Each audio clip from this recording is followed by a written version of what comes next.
let's tell you about a couple of stories making the waves at this time, and we're going to start with Chidinma Adetshina, who represented Taraba State and has been crowned Miss Universe Nigeria 2024.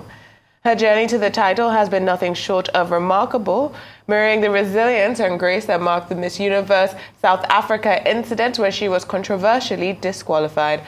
A popular handle on X, Africa Fact Zone, revealed this in a video posted on the platform last night. The post reads, Chidinma Vanessa Adetshina has emerged as Miss Universe Nigeria 2024. According to Pop Polls, she will be representing Nigeria in Mexico at the global stage.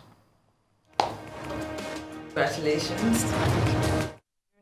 That we've been following this Chidinma Adetshina story for a long time, of course, starting with the Miss South Africa, but that was a couple of weeks ago. All of that backlash following the fact that her identity wasn't, well, what we know now is that the Hawks is actually investigating her identity documents to actually see if she's indeed a citizen of South Africa. But while all that was going on, she had to obviously leave the country and come back to Nigeria, and she was received with open arms by the organizers of this pageant, and has now gone on to win the pageant in itself. Like you said when you were reading the intro, she of course is going to be representing Nigeria at the Miss Universe pageant in Mexico in November, and she also won 10 million naira yesterday. You know, that's a substantial amount of money, especially now in the Nigerian economy. And I think what's just interesting about this, there's two sides to it. So of course, them being Nigerians embracing her and saying that, regardless of what happens to you in South Africa, come home, I'm going to support you. You could see that, you could see the love for her just grow very organically on social media, and even during the pageant in itself. I was talking to a friend yesterday who actually confirmed that this particular event yesterday actually had one of their highest viewerships ever. So it was a win for her, and I guess it was also a win for the organizers as well. We'll continue to, of course, follow this story because it doesn't end here, to see what's going to happen, with her identity documents about South Africa. But I would just advise that, you're already back in Nigeria, set your roots down here and, make it happen. I think that's positive advice for her, but I think that this whole debacle has been a shame to the South African people. South Africa does have a problem with xenophobia. It's not even specific to anti-Nigeria sentiment, even though there is some anti-Nigeria sentiment. There is xenophobic sentiment in South Africa towards other Africans. And I think this incident highlighted that there needs to be some soul searching within the community. Now, beyond that, there's a Nigerian man, or a man of Nigerian origins, who just won a medal for South Africa in athletics just this week. And the same minister who came on social media to call out Chidinma was praising this man. So, and it kind of shows that how you're valued outside is where we should value ourselves inside. However, there is the question of how equitable that this competition was for the other girls who competed against Chidinma, right? Because they had to compete against a star and who had a lot of sympathy because of what she had endured and during the Miss South Africa pageant. Now, I definitely believe that one thing that this showed me was the need for us, particularly the people in positions of power, to maintain the Nigerian-South Africa relationship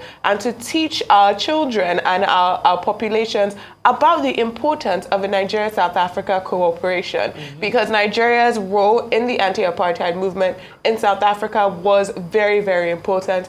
And Mandela's role in championing democracy in Nigeria was also very important for us on the world stage. And if these two giants of Africa, give or take, have a more collaborative relationship, if we have a closer relationship with our brothers in the South, and if they have one with us here in the West, it would be very good for Africa's development. Beyond just pageantry, is an importance to the relationship between two African nations. And I think that the lack of education, the lack of communication, and the lack of community has been really highlighted by this horrible incident and what happened to Chidinma in South Africa. Very well said, Adesua. But let's move on to our next story that happened in the Middle East, where the family of Israeli-American hostage Hersh Goldberg-Polin says he has been killed in the Gaza Strip.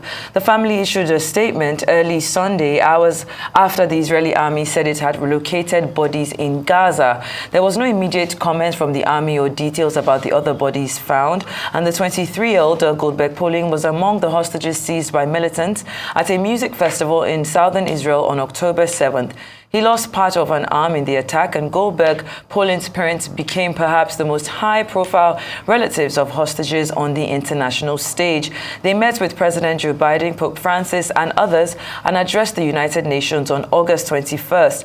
They also addressed a hushed hall at the Democratic National Convention, where the crowd chanted, "Bring them home." A Hamas-issued video in April showing Goldberg-Polin clearly speaking under duress sparked new protests in Israel, urging the government to do more to secure his and others' freedom.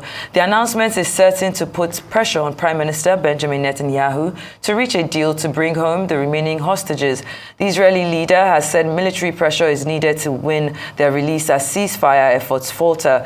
Before the announcement, Israel said it believed 108 hostages were still being held in Gaza, and about one-third of them are dead. It's very important to actually to add to that there were actually 6 hostages that were brutally murdered in Gaza, of course, including this Israeli-American Goldberg-Polin.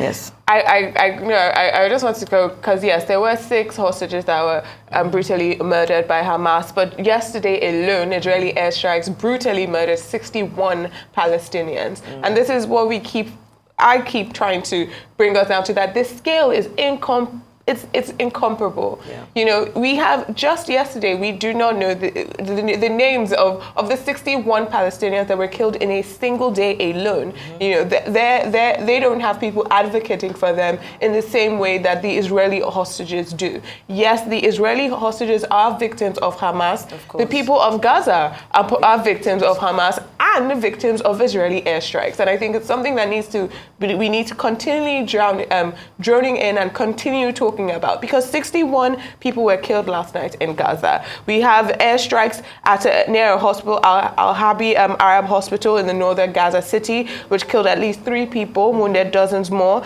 We have 27 people who were killed near the Nasser Hospital in southern Khan Yunis. And just earlier this week, we had Israel bombing refugee camps in the West Bank. The West Bank is completely different territory from Gaza, yeah. And you have people being killed there. The West Bank is not even ruled by Hamas, right? That's where the PLO are. So for me, I do sympathize with the victims of Hamas. I do sympathize with this Israeli man that has lost his life. But I do also feel that when we focus on the single hostages, you know, when we highlight their stories, it's important to also highlight the other side as well. Very important. This scale of the destruction in Gaza, when we are being reported over 40,000 people died. That's more people than died in the whole Iraq war, more civilians than died in the whole Iraq crisis. And I think that this scale is nearly hard to understand just how devastating this is. And Netanyahu does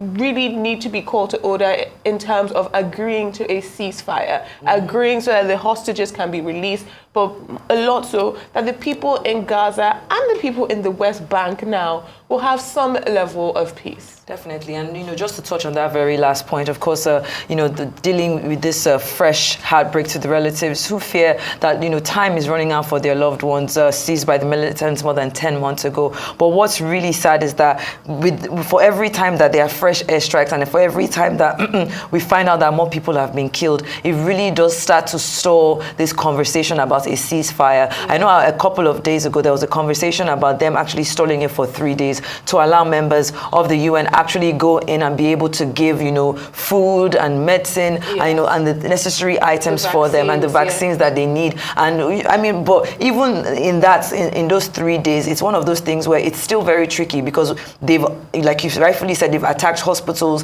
they've attacked the West Bank, places that are not even part of this war. So it's sad really, because everybody really wants this to end and wants the ceasefire to actually happen. And unfortunately, it doesn't look as if we've had the U.S. government and multiple, even on the Democrats and the Republicans are not necessarily kind of weighing in as much as as they could in this situation. I think that Israel is probably the US's only ally that can bomb refugee camps, bomb hospitals, bomb UN buildings, and there's no aid withdrawn. It's sad, really.